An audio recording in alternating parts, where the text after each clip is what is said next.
ইয়াদি কীর্তন গুণসমুদ্র সৎসাধু শ্রী রাধা সুদূরেশ্য চরিত্রেশ্য ফুরামনের সাদা তস্য হাতক হরিনায়ক বসতি ব্রজভুরি হত লিখিতং পত্রমৃদং লেখিলাম সুকুমারী ইহা বুজ্য ফাইবে লভ্য বাঞ্ছাতীত করিয়া শস্যমেষত শোধ করিবে একদিন হোলির যুগে গিয়া। এই হরারে রাই তোমারে দাস কর দিলাম লেখি ললিতা দি অষ্টসখী সবাই রইল সাক্ষী। ইয়ে লেখি যে বৃন্দাবন থেকে আমি আসবো না কথা কোনে লেখি নাই। মা খালি আবাজি হাঁস খালি ছাগল খালি আর কি হাইবের বাকি আছে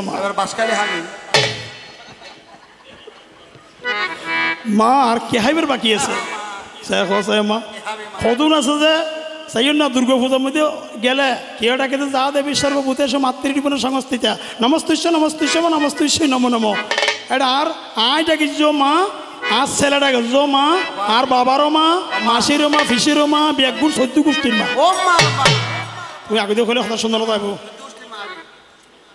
মা বেগুনে মাডাকে আছে আর দেশের মধ্যে আর ছেলে যদি মাডাকে এবার বোন হইব না আয় মাডাকিলি এবার ছেলে ঠাউ দিন হইব না নাইরিম হইতো ন সনাতন নিয়মেরিম ন এবার আরও মা আর বাবারও মা তলি বেখন উগা যে ও মা উগো ডম মা উগো মেজ মা উগো সেজ মা উগো সড়ো মা উগো ডম মারে মা ডন মারে ডন মা এনে চুলু টুলে খালি না আরো সিন্দির ফুড়ে দিয়া দিই মাঝি সমচিনের মালার মাঝ তাই তোমাকে মা শুধাবারে চাই কিন্তু মা ছাড়া কথা নাই যদি মা ছেলের সাথে রহস্য করতে পারে যদি জানে কিন্তু উন তো খেলতে খেলতে খেলোয়ার মানতে মানতে মানুয়ার জানতে জানতে জানোয়ার আনোয়ার না জানোয়ার ফিটিং করে দিতে যায় ইম্পালানো কি জানোয়ার জানতে জানতে গিয়ে আনি এবার শোনো মা উনি এসে বলে কি সদর গোদে বলে সদরের উপর কেন আসো ইয়ে আর কবিয়াল মানুষ অহংকার নয় আবার অহংকার নেই প্রভু আমাকে অহংকার দেবে না আমরা কবিয়াল মানুষ আমাদের কাছে কথা নিয়ে নাড়াচাড়া করলে অসুবিধা হবে দেখি সদর গো দিলে সদর উপর কেন আসো মাস্টার গো দিলে মাস্টার উপর কেন আসো ডাক্তার গো দিলে ডাক্তার উপর কেন আসো এ তো বলে তার ওর ঘুরে গিয়ে তোর উপর কেন আসো ওর হাত উপর কি যায় আর ওর উপর খানা ডেকে যায় এখন তাহলে জানুয়ারি হয়ে দিবি না ঠিক আছে ঠিক আছে মিললে বাজে আরো হচ্ছে কি আর গান কি যে আমরা হিন্দু মুসলমান আমরা হিন্দু মুসলমান একটি বৃক্ষে দুটি ফুল এক মাইয়ের সন্তান উগ্র বৃক্ষে দুবো না ফুল সার্গো হিন্দু মুসলমান বৌদ্ধ সার্গো না হয়ে দুবো কে হলেও ফরান নরে কিয়ম আমা মারে এবার শোনো একটি বৃক্ষে 4টি ফুল বলবে তখন সবাই সন্তুষ্ট হয়ে যাবে সেজন্য ন জানিলি নকইবে যিন জানো হতাল্লাই ওনারা জানন হন পুরুষ পড়তে খতম জীবনের মধ্যে ইবে তেনে পুরুষ খালি খালি রূপ দুর্গে যায় না আর বাড়ির পাশযোগ্য মানুষ যেতে ক্ষমতা আছে আমার ক্ষমতা বাজি বাইরে ন দেখাই দেখাই যে হঠাৎ হইতে গরুর বহুর আছে এর কত পুরুষ আছে এদিন আর বাড়ির পাশযোগ্য মানুষ মাছ কিনতে গিয়ে ইলিশ মাছ কি দিওর হয়তো 1200 ইতি হয়তো 200 দিয়ে দিবি নি ইলিশ বেরিয়ে হয়তো তোমার ভাই খাইয়ে না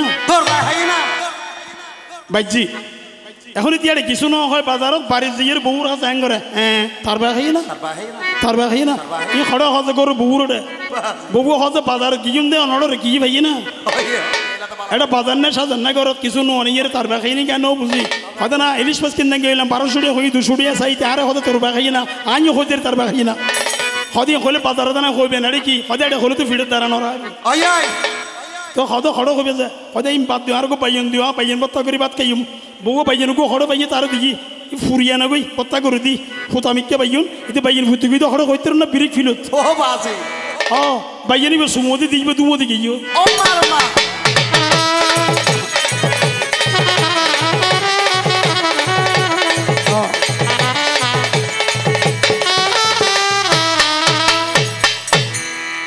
সেজন্য বলেছে কি রাধা বলেছেন দাসকর দাও এ কথা লেখি যে করে ওনারা ভাবিয়ান আগামী খেলবাড়ি যাইরে পুরোনো আরস কতিয়ান তাকিলে বিএস কতিয়ান ফিএস কতিয়ান তাকিলে দলিল তাকিলে হালুয়া সাইবিয়ান এটা সেড়ে দলের উদ্যোগ শব্দ লিখে মুনসি কি লিখি তো প্রথম শব্দ কি ইয়াদি কিদ্দম সাইন এতলা সনাতনের মধ্যে হলো সিঁড়ি দিলি সিঁড়ির মধ্যে কি লেখা পারিব ইয়াদি কিদ্দম মুসলমানে কি লেগেছে বিসমিল্লাহ রহমান রহিম খুদা হাফেজ আল্লাহ হাফেজ বাড়িতে লাহি ইন লেখে হিন্দু বলে কি লিখবে যে ইয়াদি কিদ্দম না হলে সিঁড়ির অসর মানিব সৃষ্টিজি লেখি দিয়ে ইয়ান দিয়ে হল যে রে রাধা কি হল যে বনমালী গো ফর জনমে হইয় রাধা আমি মরিয়া হইব শ্রীনন্দের নন্দন তোমাকে না বনমালী গো তুমি পর জনমে হইয় রাধা মরিয়া হইব শ্রীনন্দের নন্দন মরিয়া হইব শ্রীনন্দের নন্দন তোমাকে বনমালী গো তুমি পর জনমে হইয় রাধা যেদিন আমি মথুরাই এই রাধে কালকে আসবো কাল আসবো বলে চলে গিয়েছে ট্যাঙ্গরের হন্যে বাড়ি বাজা দিয়ে শেষে না মিললে মানলাম হরিবল হরিবল আমি কালকেই আসবো এ কথা যখন বলেছেন আমি চলে গিয়েছি চলে দেওয়ার সময় আজু বাজার গুই খালুয়াইয়ের খালিয়ে এলি আবার খালিয়ে খালাইলি আবার খালিবে নফুরোর 100 বছর গিয়ে গুই 100 বছর পরে রাধা এত মাবুই হলে গ্রামের মধ্যে ফানি লেগে গেলে ফোরের মধ্যে হদাক্কা দিত যে আড়াই ধাক্কা মাই বলো চুল যেতুল লাম্ব হইব খফেস তোমার আড়াই ফেস 3.5 ফেস তোমার ঘরের বহুত চুল ব্যক্তি দে তুমি চাইও পাল্লার খাড়ি বেরিয়ে যায় 3.5 ফেস বলে বোঝা গেল যে কি রাধা একদিন ফানি লেগে 100 বছর পর ফানি লেগে যে 1 2 আড়াই ধাক্কার মধ্যে শ্রীকৃষ্ণের ফানি ভিতর দর্শন 100 বছর পর রাধা এত সুন্দর প্রশ্ন এখানে বললেন রাধা বাড়িতে আইয়ের হজ যে এই বিন্দে আমি তো কৃষ্ণকে দেখেছি 100 বছর পর আমি কালকে মারা যাব কৃষ্ণ যদি না আসে তুমি যাও এই বিন্দারে কি করি যে গেরুয়া বসন ফরাই বিন্দা গেরুয়া বসন করিল দারণ হাতে কমুণ্ডল লইয়ে করিল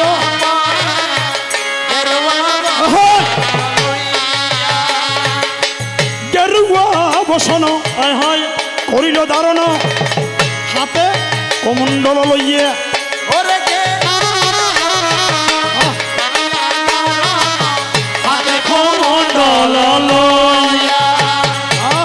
আপন বন্ধুরে ফাইবিয়া যাই করে বান্ধিবিয়া আসল দিয়ে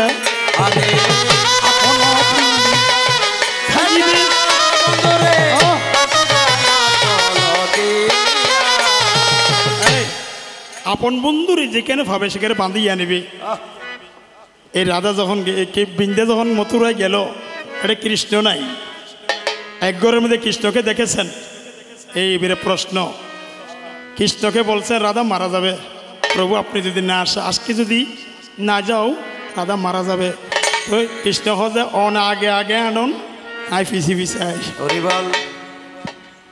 আগে আগে বিন্দে গিয়ে রাধাকে বলেছেন আজকে এখানে শ্রীকৃষ্ণ কালাচান আসবে এত সুন্দর প্রশ্ন করেছো মা খালি এখন আসবে নামাইতে কেন এখন আসবে তুই রাধা পিন্ডারে হজ যে তুমি কুঞ্জ সাজিয়ে রেখো তখন রাধা বলেছেন আমি কুঞ্জ সাজাতে পারবো না গো রাই কিশোরীর মিলন দেখিতে কুঞ্জ সাজাতে পারবো না গো রাই কিশোরীর কুঞ্জ সাজাতে পারবো না গো। আমি কুঞ্জ সাজাতে পারবো না, এ কথা বলা থাক। একে কথা লম্বা আসবে, আমি সেই দিকে যাচ্ছি না। কথার বিনে সময়ের কারণে আমি এই চিঠি লিখেছিলাম। আমি বৃন্দাবন এখনো ছাড়ি নাই, বৃন্দাবন কৃষ্ণ ছাড়ি না এখনো। আমি কিরূপ, গীতার মধ্যে আমি কিরূপ, বিশ্বরূপ। তোকে বৃন্দাবন ছাড়ি নাই, কেমন করে ছেড়েছি তুমি জানো? আমি বৃন্দাবন ছাড়ি নাই। একদিন গোলকধামের মধ্যে বসে আমি আছি, এমন সময় গেলেন কারা? তুমি ভালো করে কথাবার্তা শুনো। আমি যখন একদিন বৃন্দাবনে আসি, এমন সময় গেলেন কারা? নারদ, সেবন, অসিত, দেবল, বিশ্বামিত্র, ভরদ্বাজ, গৌতম, বশিষ্ঠ, পুলহ, কশ্যপ, মার্কণ্ডীয়, অত্রি, অঙ্গিরিয়া, অগস্ত্য, নীলাম্বর, দিগম্বর, যজ্ঞবলৈক্য, বামদেব, সনাতন ধর্ম যত ঋষিরা আছেন। গেলেন কোথায়? শ্রীকৃষ্ণের বৈকুণ্ঠ সদনে। তখন শ্রীকৃষ্ণ বলছেন, নারদ, এতদিন পর সাধু সমাজ নিয়ে আমার বৈকুণ্ঠ সদনে কেন প্রবেশ করেছ? তখন নারদ বলেছিলেন, প্রভু একটি কারণে এসেছি। কিসের কারণ? শুধু আপনি কোথায় কোথায় থাকেন এই কথা জানার জন্য। তখন কৃষ্ণ নারদকে বলেছিলেন, আমি এক জায়গায় থাকি। কোথায় থাকি? আকাশে, বাতাসে, রবি, শশাঙ্ক, তপন, বিশ্ব, কানন, জঙ্গল, জল, স্থল, মাটি, ভূলোক, গোলোক, গোলোক, শিবলোক, বৈকুণ্ঠ, ধ্রুবলোক, ব্রজধাম, মথুরা, দ্বারকা, বৃন্দাবন, লক্ষ্মী পুজো, জগদ্ধাত্রী পুজো, শীতলা পুজো, মহামাইয়া পুজো, মগ্ধেশ্বরী পুজো, মান্ডবে না মন্দিরে? তুমি কোথায় থাকো? তখন শ্রীকৃষ্ণ নারদকে বলেছিলেন, আমি এক জায়গায় থাকি। অন্তরঙ্গ ভক্ত নিয়ে কৃষ্ণ নাম যদি করো আস্বাদন, বহিরঙ্গ ভক্ত লইয়া কৃষ্ণ নাম যদি করতে পারো এই ধরনের মহান সংকীর্তন। আমি সেখানে থাকি। কোথায়? যেখানেতে ভক্তগণ সেখানেতে বৃন্দাবন, যেখানেতে ভক্তগণ সেখানেতে বৃন্দাবন, যেখানেতে ভক্তগণ সেখানেতে বৃন্দাবন, যেখানেতে ভক্তগণ সেখানেতে বৃন্দাবন। গুড়িয়া গুড়িয়া তিনি বাঁশুরি বাজাই, ওরে গুড়িয়া গুড়িয়া তিনি বাঁশরি বাজায়, ঘুরিয়া ঘুরিয়া তিনি মুরলি বাজাই, ওরে গুড়িয়া গুড়িয়া তিনি বাঁশরি বাজায়। বাঁশুরি বাজাইলিও, বাঁশুরি বাজাইবো, বাঁশুরি বাজাইলিও, বাঁশরি বাজাইবো, ঘুরিয়া ঘুরিয়া খালা বাঁশুরি বাজাইলিও, গুড়িয়া গুড়িয়া তিনি বাঁশরি বাজায়, ঘুরিয়া ঘুরিয়া কৃষ্ণ বাঁশুরি বাজাইও, গুড়িয়া গুড়িয়া তিনি বাজায়। হরিবা হরিবা হরিবা হরিবা হরিবা হরিবা। এই তোমার প্রশ্ন আসছেন, তোমার প্রশ্নের উত্তর আসছেন, যেমন প্রশ্ন তেমন উত্তর দিতে যাচ্ছি আমি। এই এমন সময় কি করা যায়? বাঁশুরি বাজাচ্ছেন শ্রীকৃষ্ণ বৃন্দাবনে। আচ্ছা, বৃন্দাবন কোথায়? বৃন্দাবন কোথায়? একটি হচ্ছে আমাদের অন্তরঙ্গ বৃন্দাবন, আরেকটি হচ্ছে আমাদের বহিরঙ্গ বৃন্দাবন। এই বৃন্দাবনে যাহা আছে ও বৃন্দাবনও তাহা আছে। এই বৃন্দাবনে যাহা নাই ও বৃন্দাবনও তাহা নাই। সেদিন শ্রীকৃষ্ণ বলেছেন নারদকে, যারে ফাঁকি যা তোরা বৃন্দাবনে যা, তোরে যারে ফাঁকি যা তোরে বৃন্দাবনে যা, যারে ফাঁকি যা তোরা বৃন্দাবনে যা, ওরে যারে পাখি যা তোরা বৃন্দাবনে যা।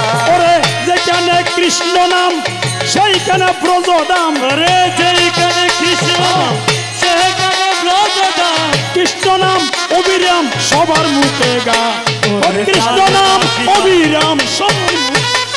হেই! বৃন্দাবনে যা, যারে পাখি যা তোরা বৃন্দাবনে যা।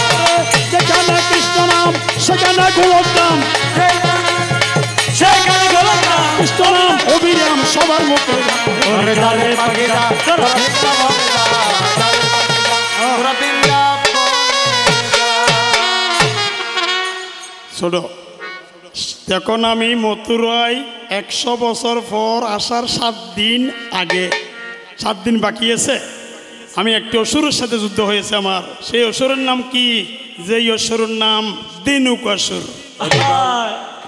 আমি অনেক অসুর মেরেছি বৃন্দাবনে। প্রথম যুদ্ধ হয়েছিল ধেনুকাসুর, শেষে মেরেছি রেণুকাসুর, তারপরে মেরেছি অগাসুর, তারপর মেরেছি বগাসুর। বুঝেছ?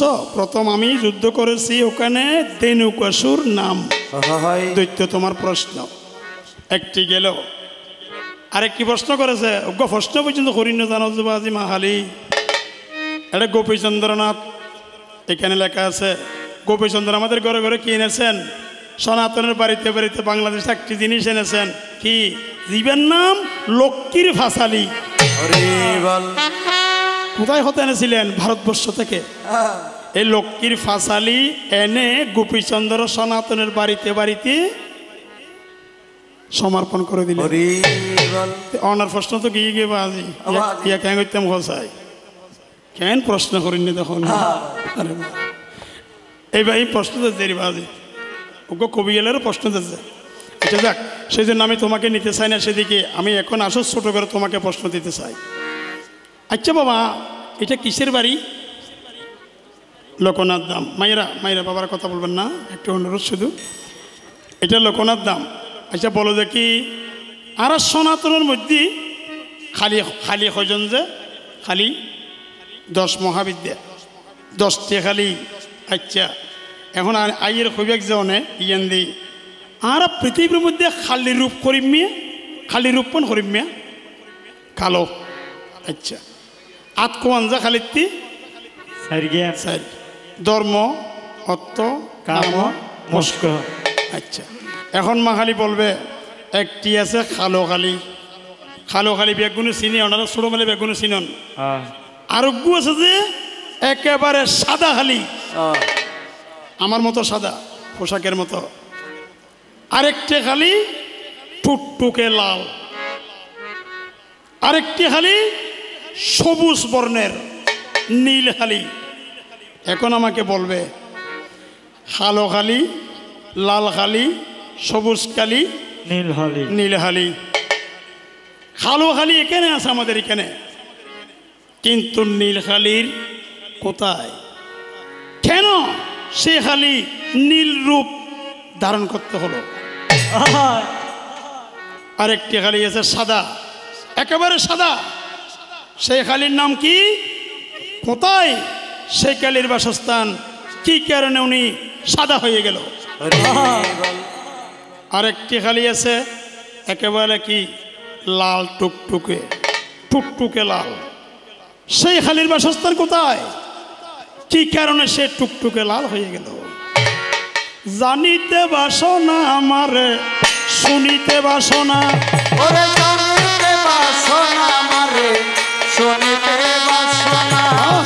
আমার সাথে হালিমা করলে না দেনা। ওরে আমার সাথে করলে না দেনা, আমার সাথে মাগো হালি করলে না দেনা।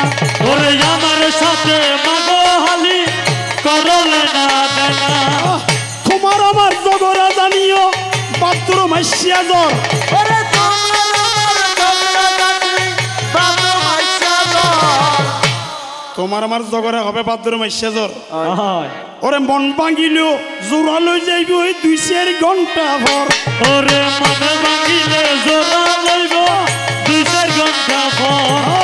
কেমনে খালি এই রূপ ধরিলেও, ওরে কেমনে খালি রূপ ধরিলেও, এই রূপ ধরিলেও, জানিতে বাসনা, বাসনা জাগিলেও।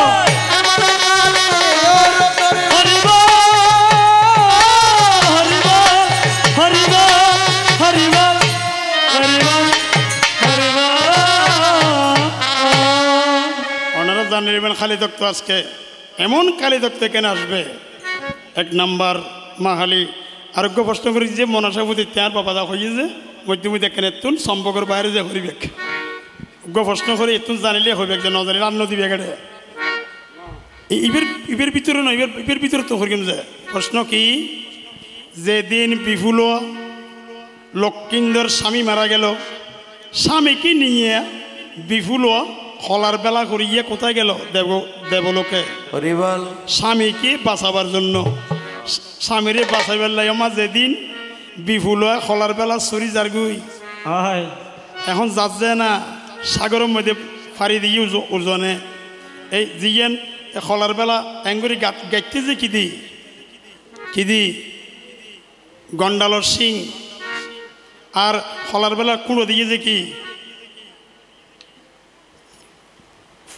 ছানে দিয়ে যে কি ময়ূরের পাখা আচ্ছা ওইবে কি কুড়ো দিয়ে যে কি আতির দাঁত মনে রাখিবেন প্রশ্ন করি যে কি যেদিন গুঞ্জরির সাগরের মধ্যে স্বামী রইলে মরা স্বামী বাঁচা বেললে যারকে বিফুল এদিন শাশুড়ি সনকা শাশুড়ের নাম চন্দ্রধর তো বিফুলা হজ যে আর 7 কান পরীক্ষা দিলে ওনারে এই পরীক্ষা যেদিন পূর্ণ হইবিও এদিন বুঝিবেন যে স্বামী লিগে নাই দেশত আসছি আজু আক্কানে তারা শুনে দিবে যে মনসা প্রতিত্বন কি 7 কান পরীক্ষা কি এনে ইয়ানি এরিমেনো 7 কান পরীক্ষা কুড়িট পাবি তারারে জানা দিবেন এই 7টি পরীক্ষা সেই জন্য আমার মা খালি বুঝে না মাদার গাছে কাঁঠাল ধরে না বুঝে না মাথার কাছে কাঁঠাল ধরে না আমার মা খালি বুঝে না কাঁঠাল ধরে না আমার মা খালি বুঝে না আম গাছে আম ধরে আম গাছে আম ধরে আম গাছে আম ধরে আম গাছে আম ধরে না